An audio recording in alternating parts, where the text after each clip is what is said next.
I'm here today to talk to you about something that's really important to me. That topic is called relational aggression or indirect aggression. In this particular instance, I'm talking about the kind of communicating women do with one another in the workplace. So this is just about the type of things that happen in the workplace between women. I'll give you some stories to explain fully why this is so important to me. And I think a lot of women here, and perhaps men, will find that it's relevant to you as well. So I love this maxim by Elizabeth Holland. She was a very popular 19th century salonist.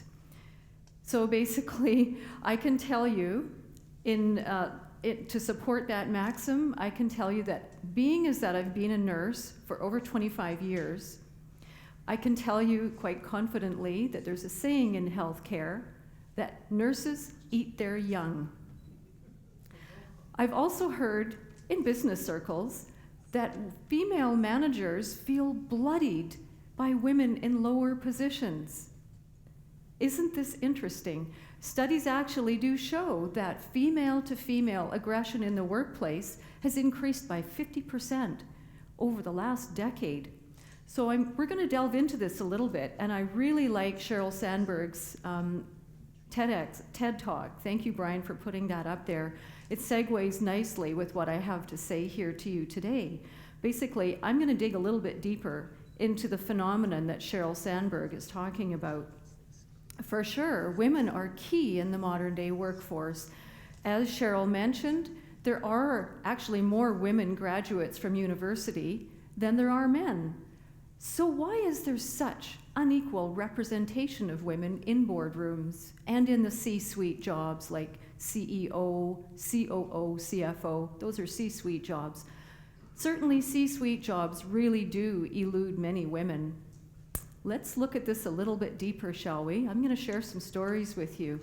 About 10 years ago, I founded a high-profile company that garnered massive press attention. It was because of its political sensitivity. My business partner and I hired a young woman to do marketing for us. She had winning ways. She was great at her job. She was morbidly obese, but we overlooked that because she was just great to be around. My business partner knew I had things well in hand, so he went off to golf and I stayed there running the business. That was our agreement. That was working. What I noticed, though, that over the course of time, this young woman's work seemed to never really be done. I would address it with her, and she would give me excuses that didn't really ever seem to make sense to me, but I was pretty busy running this business. So I didn't really ever get to the bottom of it. What I didn't know was that every time I asked her to do something, she would get on the phone to my business partner and complain about the work I was giving her. Being an avoider, he said, "Oh, well, just don't do it then." Let's call that undermining. So she didn't, and I never got clear answers about that from her. After a while, my business partner got tired of all the complaining. I didn't know this at the time. And as an avoider, what did he do? He knew he needed to fire someone to stop the problem. He didn't fire her, he fired me. Can you imagine my horror and dismay at being fired from the company I founded? This was like ripping the child out of my womb. I actually fell into a deep depression. I was unable to even finish sentences for a year, much less work. That was traumatizing, and that really did change my career path. I'll tell you another story. After that happened, I thought, well, I guess I need to know a little bit more about maybe how to manage better or understand a workplace full of women better. Did a little bit of research. And then I got a job as a VP of a small private college. The CEO was a woman. She basically wasn't there. She didn't need to be there on site every day. What I did notice that one of the older lady department heads was a key influencer of the CEO. I made sure, knowing what I knew about the social dynamics in a female workplace, that I should till the soil and warm the relationships and build rapport and all those great things. And so I tilled the soil, and things were going great for 2 weeks. And then things changed. And I realized that same female department head actually controlled the entire workplace. I lasted 6 weeks. Interesting. I'll tell you a third and final story. So I gathered more information, I studied this phenomenon even more, and then I went to work as an acting clinical manager in a nationally branded home health company. There were other managers in the office, but none of them had any healthcare background except me. The managers there knew of my extensive healthcare background, but yet when I tried to make changes to improve client care or do performance management on a particularly troublesome employee who was committing all kinds of sins, I was thwarted in my efforts. I didn't really understand what was going on, but before I could even figure that out, I happened to look in personnel files of the nurses that I was responsible for managing. I found out they were all making $2 an hour more than I was. I'm their manager, and they're making more than I am. Anyways, I asked my manager for a wage parity meeting and explained to her briefly why. I was always pleasant to deal with in the office because I knew you've got to keep things pretty clean and calm, so everything was calm. I asked for a wage parity meeting, and can anybody guess what happened? I got fired. What's at play here in all of these 3 stories? My mom knows all these stories. She said, well, I think they're jealous of you. And I said, I don't know, Mom. I'm not sure. I don't know what's going on. Well, I think I have it figured out. I propose to you, I think, that it was a power imbalance. So let's look at what this looks like. I've tracked down 2 researchers, Susan Murphy and Pat Heim. They both have PhDs. They've done fascinating research on this phenomenon. They've written a book called In the Company of Women, Why We Hurt Each Other. It is fascinating. It's from that book that I present most of my material to you today. Their research has shown that women admit, in all the hundreds of thousands of women that they interviewed, women admit that there is a lot of conflict in the workplace.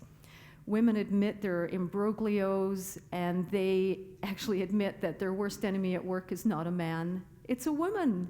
Women seem to be preventing other women from getting ahead and being happy in the workforce. So what does all this look like? Those researchers, by the way, coined the phrase indirect aggression, otherwise known as relational aggression. That's where the phrase comes from. At least they brought it to the surface. So what does it look like? What does it take the form of? Now, some of you perhaps can relate to this. It takes the form of gossiping, publicly insinuating comments, public humiliation, divulging secrets, sabotaging, undermining. Raise your hand if that sounds familiar to anyone here. I've seen it all. I have experienced all that myself, and I'll bet a lot of you have too. So that's what it looks like. So you might want to wonder, how does all this even start? Well, these researchers, through their studies, found that this phenomenon actually takes its roots in the socialization of little girls. Isn't that interesting? What they found was that when little girls get together to play, they try to make sure that each of their playmates has the same things as each other. Everybody has the same number of candies and cookies. Everybody has the same quality of dress-up clothes. Everybody is treated with kindness, courtesy. They don't want anyone to feel left out. Everybody needs to be cared about and included. In other words, they want the playing field to be level. Keyword, playing field level. Fast forward 20 years. Now what do you see? You see those same little girls in a workplace trying to keep the playing field level. Maybe they don't realize what they're doing, but that is what's at play here. So what they're doing is they're doing undermining, gossiping, sabotaging, and maybe they don't realize what they're doing, but that is trying to keep the playing field level. What is the effect? Do you know the effect is not exclusively to women? The effect is also to the men in those women's life. So this can affect families. This can affect marriages. So it's not just restricted to women. Directly, it's women, yes. Indirectly, it's their partners and their families. So it can have a devastating effect. It can result in reduced profitability, higher employee turnover. It can erode a woman's self-worth. It can have disastrous consequences. It can be career limiting. Certainly in my case, I feel that my career was a bit limited in certain areas. So it can have disastrous consequences. And in healthcare, what's really important is the sharing of information. So this can even have an effect on whether or not women share information with each other. In healthcare, that's pretty important, and other areas too. So what do we do about this? Well, I challenge you to think of 4 solutions here. The first one is your goal as a woman in a women's workforce.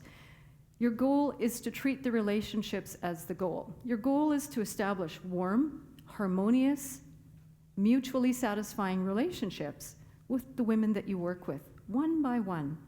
So how do you do that? You get to know them. You have conversations to build rapport. You do everyday small favors for those women in your workforce that are important to you. A second thing you can do is use women speak. Has anybody heard that term, women speak? I never did before I read this book. Women speak is really about softening the message that you're giving to your colleague, your female colleague. How do we soften the message? We add something in the front of that sentence, and we add something in the back.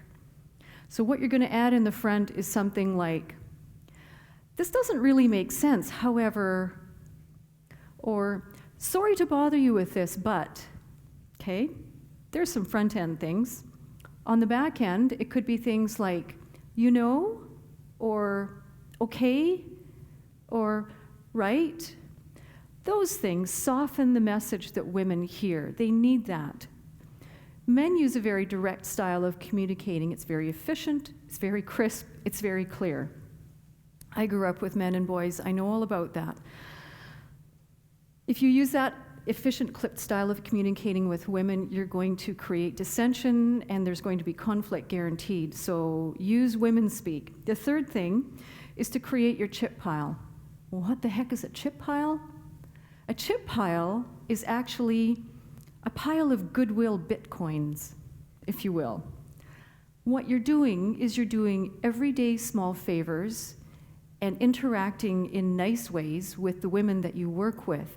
It might be something like giving genuine compliments to a woman who's shown great business acumen, or her attire. It needs to be genuine. So when you do small favors, and maybe you give compliments that are genuine, you're increasing your chip pile. Women do mental math all the time. Maybe you don't know that about us. Women do mental math. They keep track of the chip pile. Maybe they don't know that, but they do. So if you're a woman and you need a favor done, or you need some support by other women in your workplace, you're going to want to make sure you have a great chip pile built up. So above all, avoid a chip deficit. The fourth most important thing is to honor the power dead even rule. Now, what is that? Basically, when you talk to a woman, if you're a woman and you're talking to another woman or a work group, you want to make sure you come across as having the same amount of power and self-esteem as that person or that group. That keeps the power dead even. Remember, women are all about keeping the playing field level. This is how you do that if you're a woman. You come across as having the same power and self-esteem as that woman or work group, and that will help solve problems.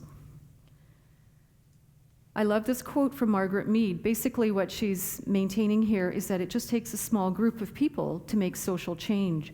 So may I suggest to you that from today going forward as a woman, that you can create social change and great social transformation in your workplace by becoming part of a girl gang, a good girl gang. This means a powerful group of women who support each other and celebrate each other's successes and celebrate each other's needs and be nurturing. I challenge you, as a woman, from today forward, that you be the epitome of caring. Thank you.